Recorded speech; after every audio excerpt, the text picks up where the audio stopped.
तो चलिए आज भारतीय दर्शन के एक सबसे प्रतिष्ठित ग्रंथ श्रीमद् भागवतम की दुनिया में थोड़ा गहराई से उतरते हैं। आइए इसकी उत्पत्ति और इसके मूल संदेश को समझने की एक कोशिश करते हैं। आखिर ये महान ग्रंथ लिखा ही क्यों गया? इसकी कहानी एक ऐसे सवाल से शुरू होती है जो बहुत ही दिलचस्प है और शायद हम सबके मन में कभी न कभी जरूर उठता है। जरा सोचिए कि किसी के पास दुनिया का सारा ज्ञान हो और फिर भी उसे लगे कि कुछ अधूरा है, कुछ खाली है। यही वो सवाल है जिसने श्रीमद् भागवतम जैसे महाग्रंथ की नींव रखी। अब इस सवाल की जड़ तक पहुंचने के लिए हमें मिलना होगा महान ऋषि व्यासदेव से, जिन्हें वैदिक ज्ञान का कह सकते हैं एक प्रतीक माना जाता है। देखिए, व्यासदेव ने कोई छोटा मोटा काम नहीं किया था। उन्होंने जो किया वो अकल्पनीय था। चारों वेद, पुराण और यहाँ तक कि महाभारत जैसा महाकाव्य, सब कुछ उन्होंने ही संकलित किया था। मतलब ज्ञान का अथाह सागर थे वो।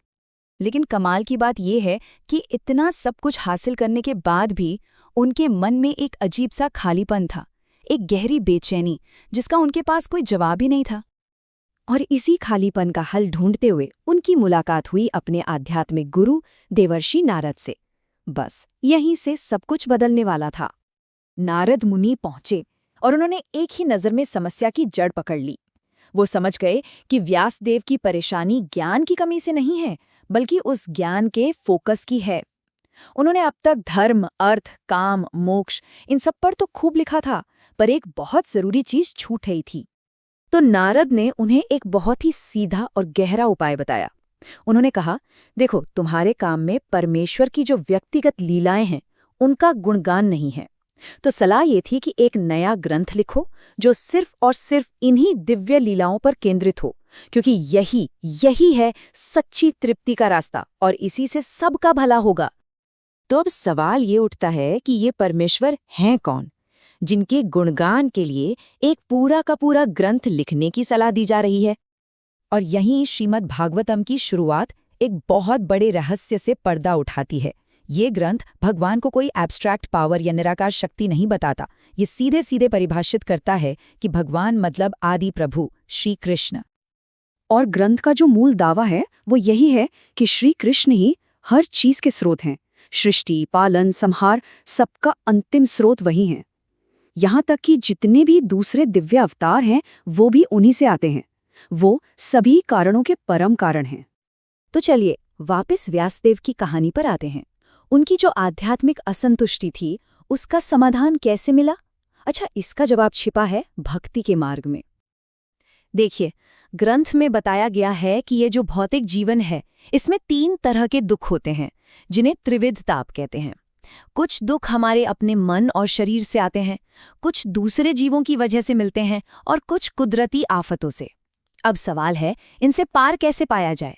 तो समाधान बताया गया है भक्ति, यानी उस परमेश्वर के प्रति पूरा समर्पण जो इस भौतिक संसार और इसके दुखों से पूरी तरह परे हैं। और यही बात भागवतम की केंद्रीय शिक्षा बन जाती है कि हम सबके लिए सबसे बड़ा कर्म, सबसे ऊंचा धर्म वो है जिससे भगवान की प्रेममयी भक्ति मिल सके। और ग्रंथ के हिसाब से सिर्फ यही एक रास्ता है जिससे आत्मा को पूरी तरह से संतुष्टि मिल सकती है। इस गहरे फलसफे को और भी अच्छे से समझने के लिए एक बहुत ही पावरफुल कहानी सुनाई गई है। एक राजा की कहानी जिसके सामने उसकी मौत खड़ी थी। ये कहानी है महान शासक राजा परीक्षित की, जिन्हें एक श्राप मिला और उन्हें पता चला कि ठीक 7 दिन बाद उनकी मृत्यु निश्चित है। सिर्फ 7 दिन। अब सोचिए उन्होंने क्या किया होगा। उन्होंने तुरंत उस समय के सभी महान ऋषियों को बुलाया और उनसे एक ऐसा सवाल पूछा जो सिर्फ उनका नहीं बल्कि हम सबका है। जो व्यक्ति बस मरने ही वाला है उसका सबसे जरूरी कर्तव्य क्या है? और कमाल की बात ये थी कि सभी ऋषियों का एक ही जवाब था। उन्होंने कहा, सबसे बड़ा कर्तव्य है कि हर पल उस परमेश्वर के बारे में सुनें, उनका गुणगान करें और उन्हें याद करें, और खास तौर पर जीवन के आखिरी पलों में। इसी को जीवन की सार्थकता, जीवन की पूर्णता कहा गया।